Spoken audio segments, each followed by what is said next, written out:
Welcome to Sunday Sessions with Courtenay Pollock. Today he's going to share some more stories of his childhood. Now, if you're not aware of who Courtenay is the original tie-dye artist for the Grateful Dead. His time with them was from the 70s to late 80s. He did their stage artwork and he got to experience a lot of road life with them, correct? Yes. Yeah. So, but we'll get into those stories later on. We're going to listen to some of those wonderful stories he has as a child, ones that I really like, and I hope you'll enjoy too.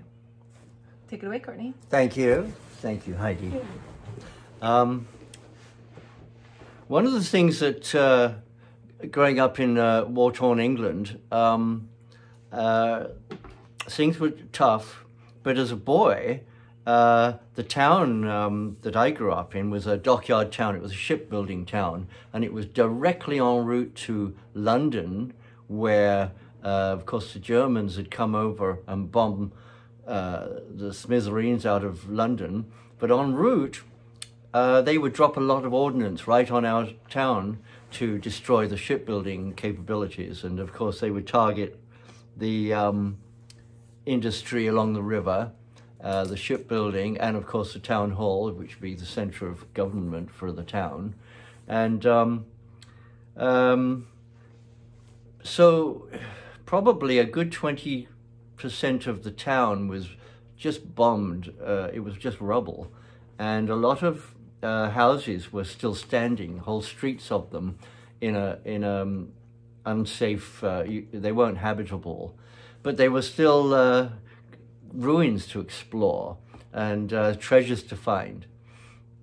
And so it was a great adventure as a boy to grow up in the rubble, so to speak.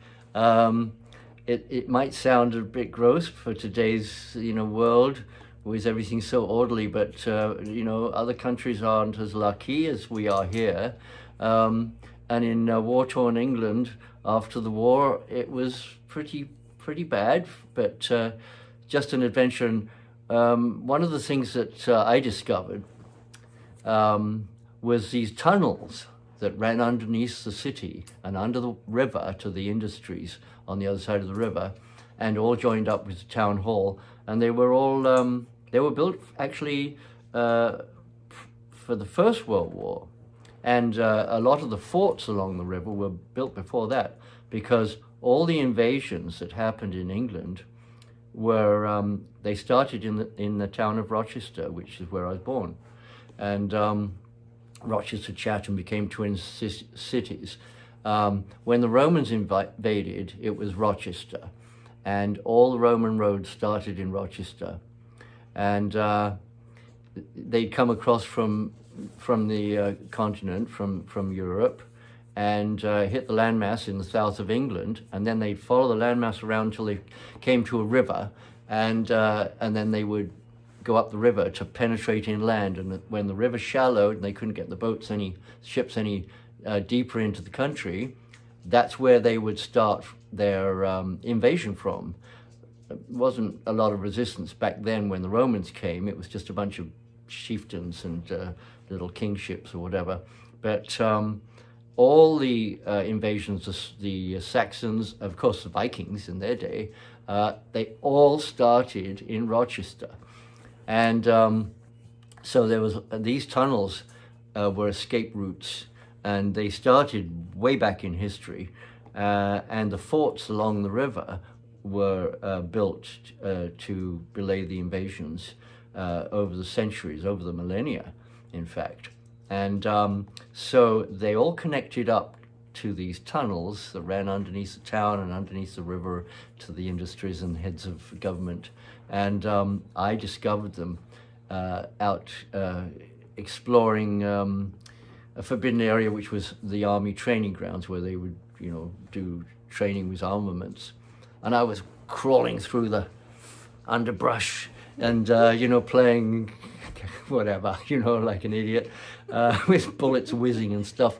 And I came across this big circular slab with little windows around the edge, like rifle sight turrets. But it was just really shallow. It was just above ground.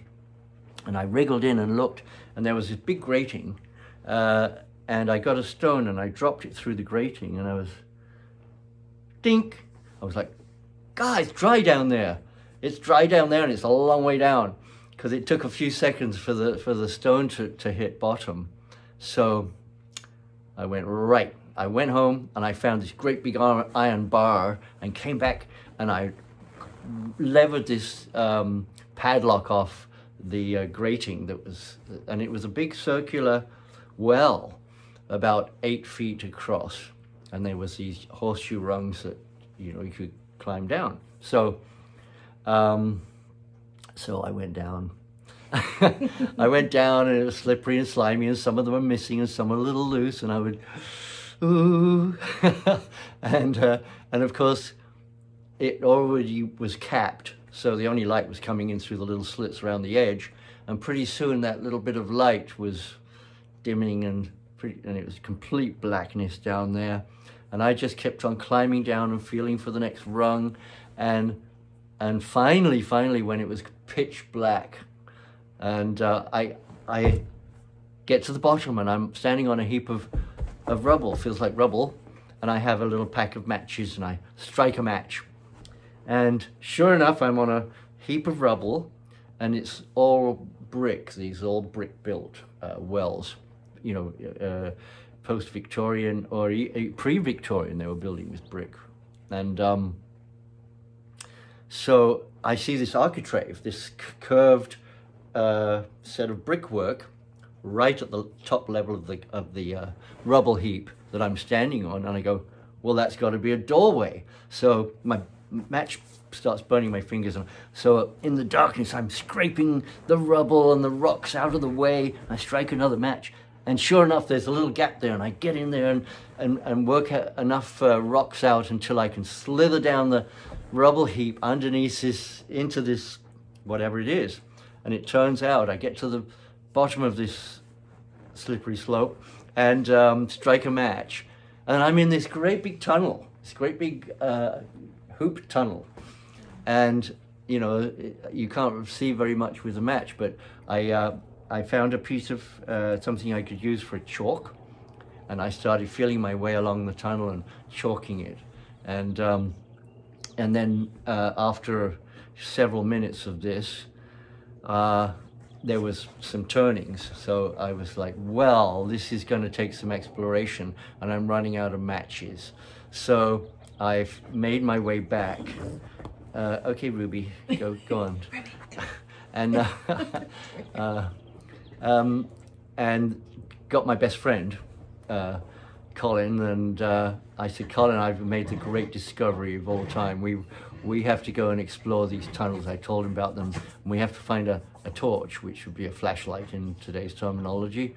And you know, so we started exploring and mapping the tunnels, and in the end it was just my younger brother, my friend Colin. I think there was 5 of us that were party to this exploration and this adventure, where we actually came across 2 other wells at different points in the town that we could go down into the tunnels and show up somewhere else in the town.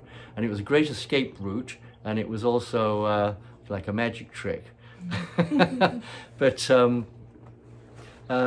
so these adventures, and of course we could get into the big forts, the old crumbled forts that were all they tried to isolate them so that you couldn't get into them, but of course we always managed to find a way, and they were really dangerous, but it all connected, and it was such a grand adventure as a boy growing up in those conditions. Now, one of the things that happened in 1940, after the war, of course, the British Empire was no longer an empire. Britain was bankrupt. They put everything they had into the war effort to save the world from Nazi domination, and finally they got the United States got involved after the bombing of Pearl Harbor. But after the war, England couldn't hang on to any of the colonial countries, the protectorates, they had to let most of them go. And one of them, of course, was India, which they pretty much already, pillaged. So there was not much else they could take from it. And but around that time, there was the fission between the Muslims and the Hindus and the Sikhs. So they partitioned the country into two halves, and the one half was India, which would be the Hindus and the Sikhs, and it was a secular government, really. And then Pakistan was Muslim. And one of the things that came out of that was in those early days after the war, they had British passports, many of them. Not all of them, but many of them, I mean many meaning thousands, tens of thousands, had British passports. And so there was a dawning realization that they could come to England and you couldn't stop them coming in. They had British passports.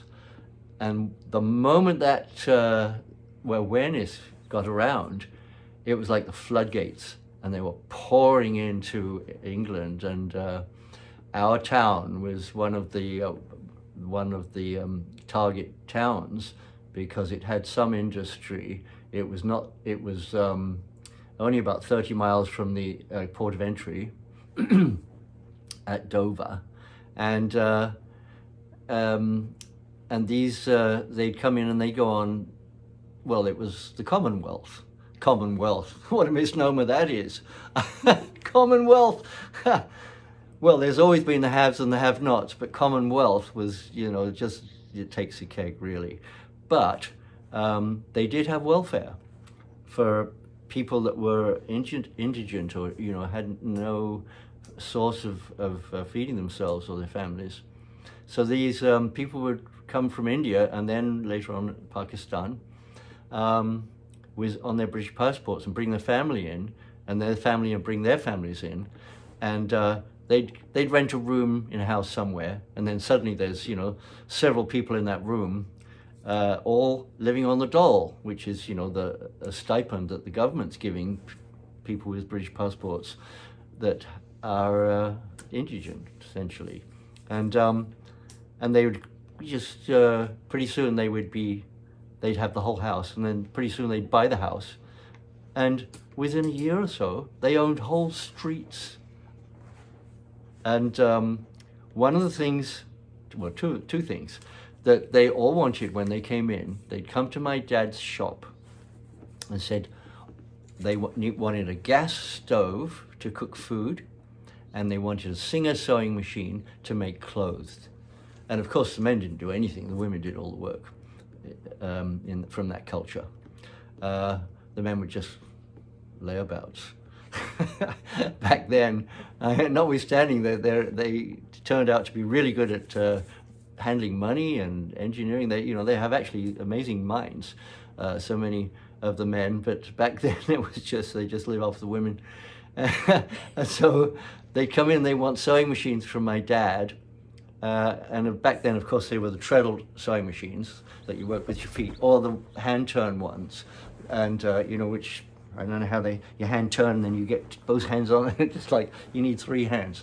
But anyway, my dad would get lots of these, he'd get them wherever he could get them, take the machine out, and we would strip them, clean all the parts up, and he would send what you call the head, which would be the actual frame, the body of itself, which had they were black with the gold transfers and all the scroll stuff on, with Singer and the emblems and stuff.